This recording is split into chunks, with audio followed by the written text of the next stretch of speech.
धर्मस्य ग्लानिर् भवति भारत अभ्युत्थानमधर्मस्य तदात्मानं सृजाम्यहम् परित्राणाय साधूनां विनाशाय च दुष्कृतं धर्म संस्थापनार्थाय संभवामि युगे युगे। मच्छों के तट पर स्थित नगरी मोरबी, इस उद्योग नगरी में बसी इस छोटी सी आवाज साक्षी कोठारी का नमस्कार। आज मुझे जो बात करनी है वो हम सब की करनी है। विषय भी मेरा कुछ ऐसा ही है कि वर्तमान समय में श्रीमद् भगवत गीता जी का कर्मयोग। गीता महात्म्य का ही एक श्लोक है, गीतासु गीता कर्तव्याः किमन्यैः शास्त्र विस्तरैः यः स्वयं पद्मनाभस्य मुख पद्मात् विन्हि श्रुता। अर्थात गीता आचरण में रखने योग्य ग्रंथ है, उस पर लंबे लंबे विश्लेषण और भाष्य लिखने से क्या होगा। गीता जी के मुख्यत्वे 3 मार्ग है, ज्ञान, भक्ति और कर्म। अब गीता जी की शुरुआत कैसे होती है?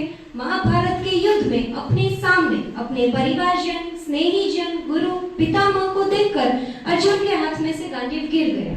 एक राजवी होकर, एक क्षत्रिय होकर अर्जुन का यह धर्म है कि वो धर्म युद्ध लड़े और धर्म के युद्ध को सुनिश्चित करे, लेकिन फिर भी उसके हाथ में से गांडीव गिर गया और श्रीमद् भगवत गीता की पूरी कथा श्री कृष्ण को कहनी पड़ी।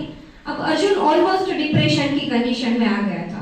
उस समय गीता के तत्वज्ञान का बोध देने से पहले श्री कृष्ण दूसरे अध्याय के 11वें श्लोक से अपनी बात रखनी शुरू करते हैं।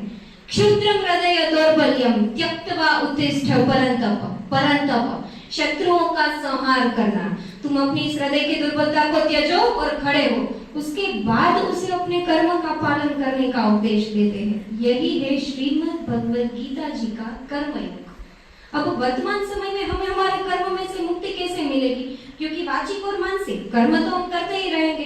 तब हमारे सामने 2 शब्द आते हैं, निष्काम कर्म और अनासक्ति। निष्काम कर्म अर्थात एक कर्म जो मैं अभी वर्तमान में कर रही हूँ, भविष्य में उसकी क्या असर होगी यह सोचना जब मैं छोड़ दूं, तब मेरा कर्म निष्काम कर्म बन जाएगा।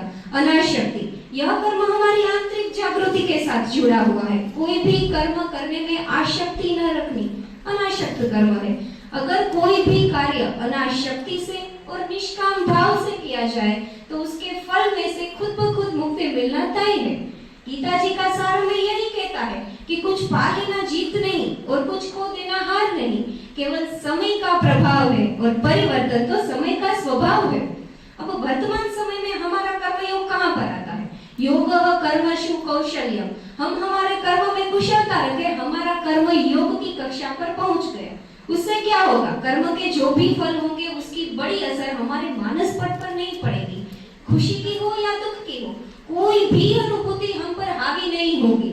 मनोवैज्ञानिक दृष्टि से देखा जाए तो हम सबके मनुष्य की लगभग तकलीफें इसी में से ही जन्म लेती हैं। या तो हम बहुत खुश हो जाते हैं या फिर बहुत निराश हो जाते हैं।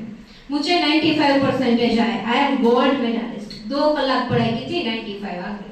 अब 1.5 कलाक पढ़ाई करूंगी, 95 लाऊंगी, 90 हो गए। अति खुशी में से हमने हमारा कर्म बिगाड़ा, क्वालिटी बिगाड़ी, काम की 34% आए। डिप्रेशन की लागनी, यह कर्म हमें हमारे जीवन जीने की प्रेरणा को, जीवन जीने की अनुभूति को खत्म कर देता है। इसलिए बीच में रहना चाहिए, क्षमता की पकड़ को छोड़नी नहीं चाहिए। गीता जी का सार हमें बीच में रहने का और कार्यरत रहने का ही उपदेश देता है। अंत में उषोपनिषद के श्लोक को पढ़कर अपनी वाणी को यही विराम देना चाहूंगी कि यह बात हमेशा याद रखिए, कुर्वेण्यः कर्माणि, कर्म करते करते जिजीविषेत्, जीना चाहिए सतम क्षमा 100 वर्ष। एवं त्वयेनान्यते थोस्ति न कर्मति लिप्यते नरे। ऐसा करने से है नर है मनुष्य, तुझको कर्म का बंधन लगेगा नहीं। अस्तु।